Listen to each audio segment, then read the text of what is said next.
Hello, and welcome back to Shelf Talks, the podcast where we dive deep into the journeys of female founders bringing their product-based businesses to retail store shelves. I'm your host, Roberta, and today is going to be a little different. Today is actually going to be a solo episode.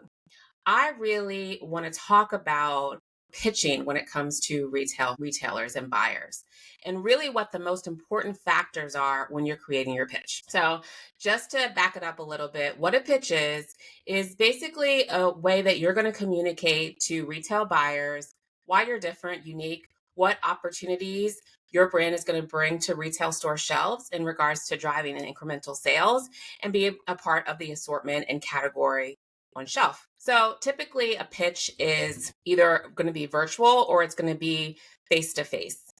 Primarily, I would say post-COVID, a lot of pitches have been virtual, but I would definitely recommend if there's any opportunity. I know sometimes it's costly, of course, to fly to those locations of retail headquarters, but if you can meet face-to-face, I would definitely recommend, as it's really just a great opportunity to engage. Of course, you feel stronger connection when you're more face-to-face versus virtual, but either way, you can definitely relay your message. I mean, lots of people have gotten on shelves post-COVID by doing virtual pitches. But I will say the best way to make sure that everyone's fully engaged is to make sure that your pitch is filled with all of the needs and necessary things that buyers are looking for. So I'm going to give 4 key factors that should be included in everyone's pitch.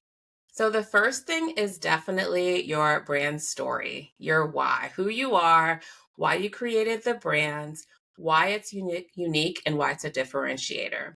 So that's your setup, right? That's your introduction. That really gets the engagement going. They understand, why you are going to be uniquely different to what's currently on the shelf, just in regards to how you tell your story.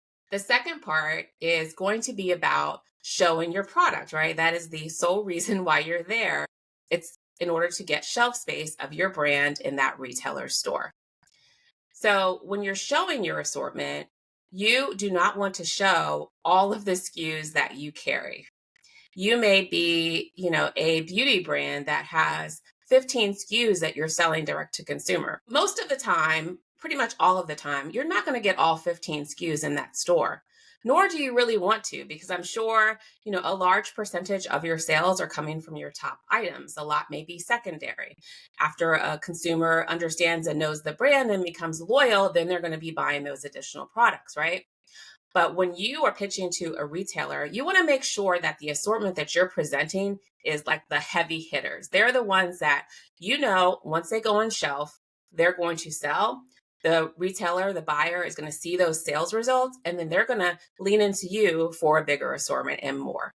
How you're going to choose those items is going to be a combination of your top items, of course, like I said, your heavy hitters that can sell, coupled with what you feel based on doing some research on that retailer, the assortment that best fits that consumer and demographic.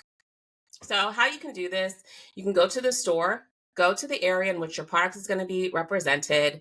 You want to look at the shelves, see what competition is, right? See, from your products versus what's already on shelf, what makes you a differentiator? Is it that, you're a beauty brand and you have acne cream and no one else has it, right? And that this is a great added item to a basket of other products that are shopped on shelf. Or maybe, you have intro pricing within your brand.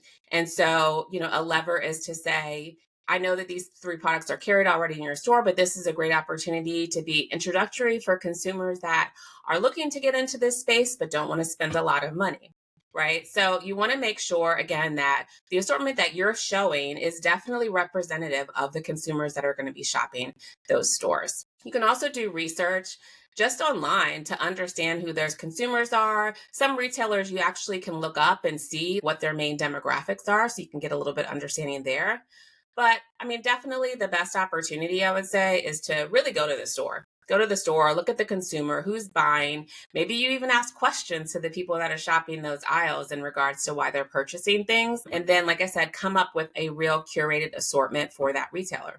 It also just makes them feel special that you're not just showing the same products to everybody, that you've definitely done your due diligence, your real work in understanding why these products make sense for that retailer. And then just an added bonus, if there's opportunity for some sort of exclusive meaning an item that you can sell to this retailer that only they would have on their shelves.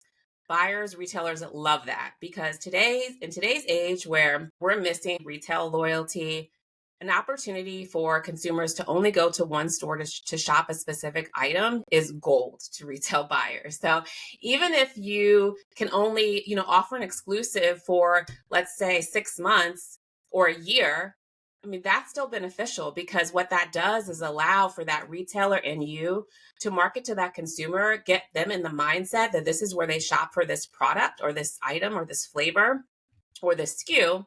And even when it goes to more retailers, the loyalty factor of that consumer mindset already going to shop that retailer sticks.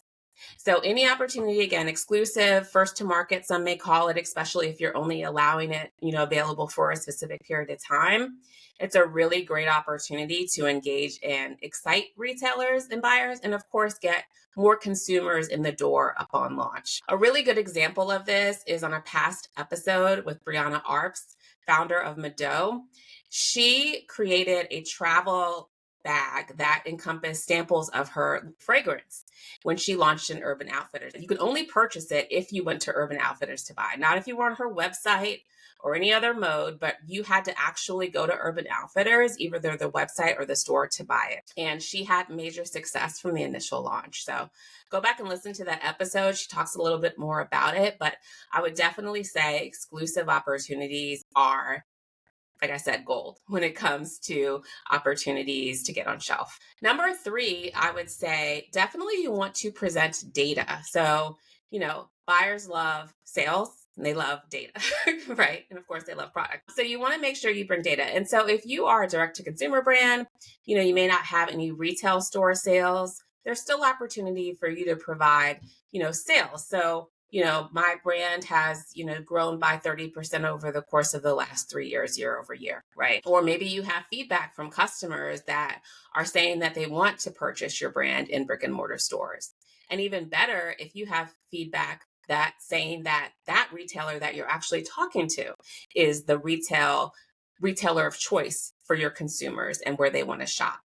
And you can do that through social media. You can throw up, questions on your stories or on your posts asking, where would you like to see our products in stores? Or if you have an email database, you could email them with a survey and get some feedback and answers. You should always do that even before you pitch, because it's just a really good way to get a pulse as to where your consumers would really go and shop your product if they were available in stores.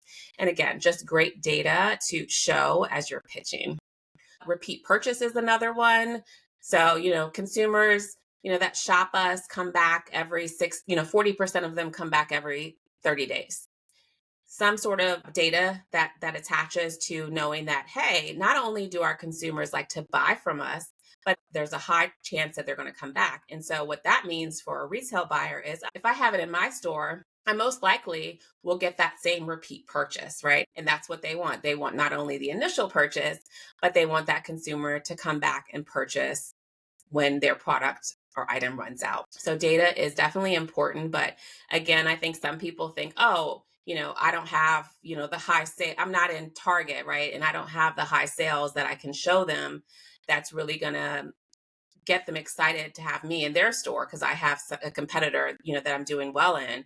But you have to kind of think outside of the box in regards to what are all of the other important data points that I can provide to them, knowing that I don't have the sales in big box, but again, I have high repeat purchase that I can, tell them about. I have customer feedback that I can show them that says that this is the retailer that they want to shop if my products were in stores. And again, if you have any sort of trajectory in regards to your business growth, even better if you are in some stores, right? You can definitely show, the growth in the stores that you've been in. I launched in 10 stores. That store's performance did so well that we, were asked to be in additional 15 stores.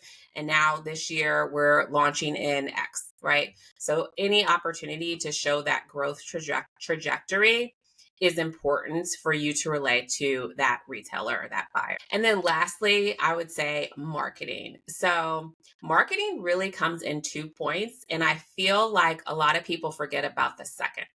So the first marketing opportunity for you to talk to retail buyers is about how you market to consumers today. Right? How are you driving your sales? Is it through social media? Is it through influencers? Is it through you as the founder? Is it demos? Like, what are all of the things that you are utilizing that you have seen positive results in driving performance? So they definitely want to understand and know that. But the second part, which I think that a lot of people forget, is the fact that that's great, but buyers want to understand and know what you are going to do to drive traffic and sales to their store. So the first piece is, today our success from marketing is driven by our email database of 1 million consumers that we, target and talk to 3 times a week. We have an influencer, an ambassador program that talks about our products, goes out to stores and gives real UGC. I, as the founder, show up every day and talk about the brand and give education around it. And that's really the core of how we build community, right? Great. How are you then going to use some of those data points that have been successful in driving sales currently to where it exists to now a retail store? So what that could look like is, from an initial launch perspective, our goal is to email everyone in our email database and tell them that our products are now in X store. We are as well want to give a coupon code so that that initial purchase, they actually get a discount and it entices them more to come to store. It could also look like we have 10 key brand ambassadors that we are going to deploy to your stores over the course of the first 60 days. And they're going to go in stores and do content and share it on their social media. And then we as a brand will reshare on ours. So great opportunity, if you can, for you to share in your stories, right? So specific examples of how you're going to utilize the things that you know have successful and work for you to then be able to support the sales and growth in retail stores. I'd also just caveat that, yes, you want to talk about what you're going to do from an initial launch perspective, but you also want to make sure that you're communicating that these are also the levers that we're going to utilize from a forward standpoint. So I will say a lot of brands will have a great marketing tactic plan when a brand or product launches on the shelf. But then after, 2 or 3 months, it kind of fizzles out. Maybe it's because they're going to other retailers. Maybe it's just because, they forgot, right? Because it's such a big hype when you're building the brand. So it kind of falls off in the latter half. But you definitely want to make sure that you're consistent there, because that is directly related to the sales that you're going to get. So you may have an awesome and beautiful launch and do so much activity around driving traffic and consumers to store.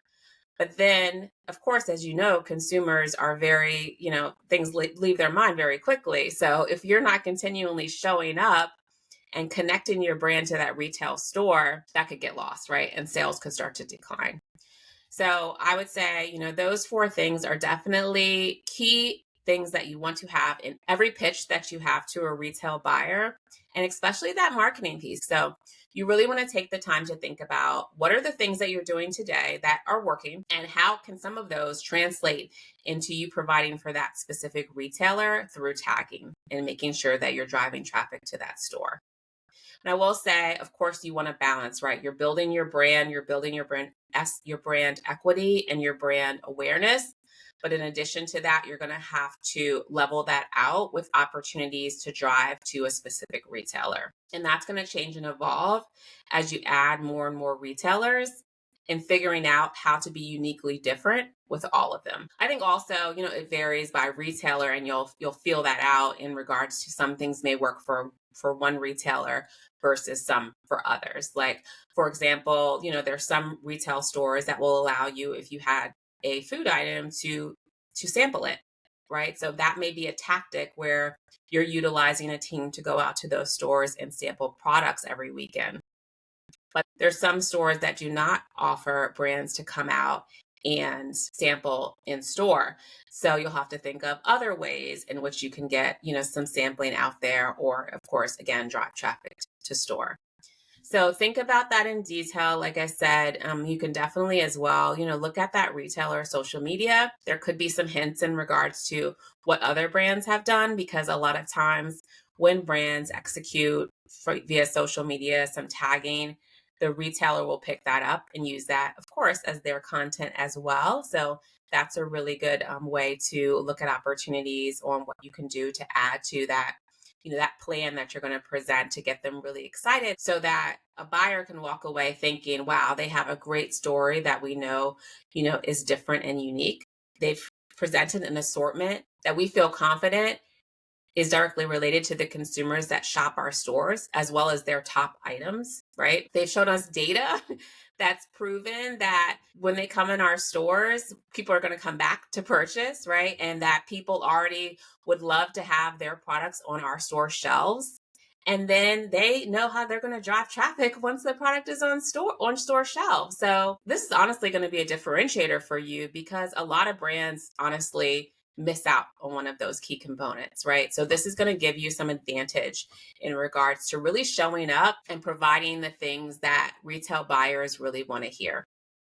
And then just as a side, I would also note, with this pitch, of course, the conversation needs to be free flowing and open. And, you're going back and forth through conversation, but you also do want to provide an official deck, because one, it's just a great way for you to stay on track, right? You're going to have a couple pages that are going to be representative of these topics. And so it's going to make you, number one, stay on pace, and so you won't miss out on anything, right? You don't want to forget that marketing piece. And then secondly, buyers have so many pitches that they're presented that it's great as a takeaway for them when they're going back and evaluating opportunities for the assortment. They can, flip through your deck, or really, get a refresh as to what your brand is and what it represents. So make sure you do have some sort of deck that you're showing. Again, you're not reading off of the deck. This is really just a guide for everybody.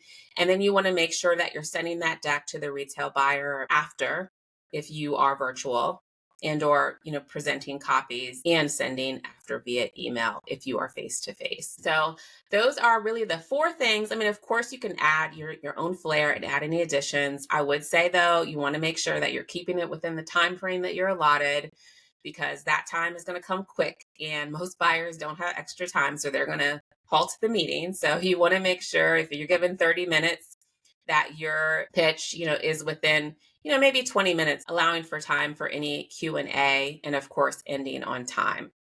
So that is my top 4 things to have in your pitch. I hope that this is definitely beneficial for you as you are maybe worried about what it should entail, concerned that you don't have all of the major components. Definitely utilize it. And then I would love to hear how it turned out. So definitely DM me. Hopefully you're following at Shelf Talks Podcast on Instagram or Facebook.